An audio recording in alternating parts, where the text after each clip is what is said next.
एक प्रदर्शन ने एक परिवार से उसकी उम्मीद छीन ली।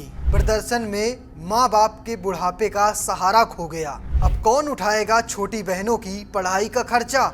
16 जुलाई 2024 की तारीख से बांग्लादेश में शुरू हुए सरकार विरोधी प्रदर्शन इतना असर डाले कि मौजूदा प्रधानमंत्री को देश छोड़ना पड़ा। प्रदर्शन के लिहाज से ये सबसे बड़ी जीत है, लेकिन इस प्रदर्शन का दूसरा पहलू भी है जो काफ़ी पीड़ा देने वाला है, जिसमें लोगों ने अपनों को खोया है।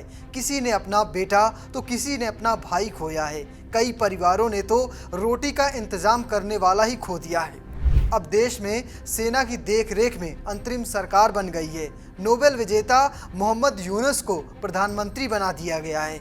इस घटना को लगभग 1 महीने हो गए हैं, लेकिन जिन परिवारों ने अपनों को खोया है उनके जख्म अभी भी हरे हैं। एक ऐसा ही परिवार विप्लव हसन का है, जिसकी मां को अभी भी उसके लंच में वापस लौटने की उम्मीद है। क्या है विप्लव की कहानी, चलिए आपको मैं विस्तार से बताता हूँ। 20 जुलाई का दिन था। विप्लव हसन की मां दोपहर के लिए खाना तैयार कर रही थी। तभी बाजार से हंगामे की आवाज़ आई और विप्लव हसन की मां बिल्किस अख्तर घर से बाहर निकली। उन्होंने देखा कि किसी घायल को लोग अस्पताल ले जा रहे थे।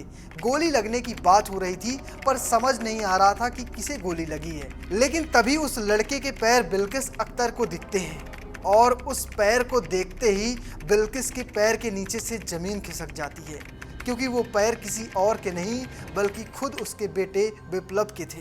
उसकी माँ की आंखों में थोड़ी देर पहले या कहें सुबह से हुई जो घटनाएं थी वो सामने घूमने लगती हैं। सुबह सुबह विप्लव के पास एक फ़ोन कॉल आया था और वो सुबह ही घर से निकल गया था। जाते जाते माँ से कहा था कि एक रैली में शामिल होने जा रहा है और फिर दोपहर के खाने में आएगा और फिर वहाँ से वो नौकरी पर जाएगा। इस घटना के बाद 17 वर्षीय विप्लव हसन का अपने परिवार की किस्मत बदलने का सपना चकनाचूर हो गया है।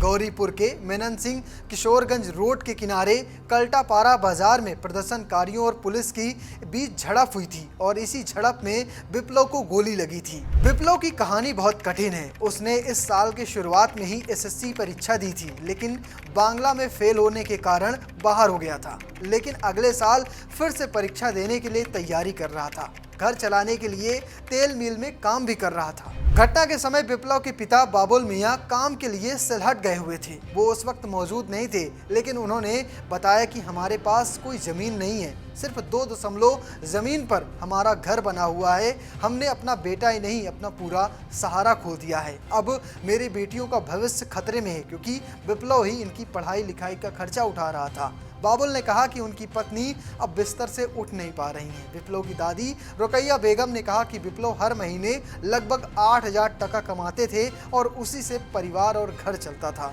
लेकिन अब कौन हमें सहारा देगा। फिलहाल आप कैसे देखते हैं विप्लव की इस कहानी को, कमेंट बॉक्स में जरूर बताइएगा और पेज को फॉलो करना, चैनल को सब्सक्राइब करना बिल्कुल मत भूलिएगा। धन्यवाद।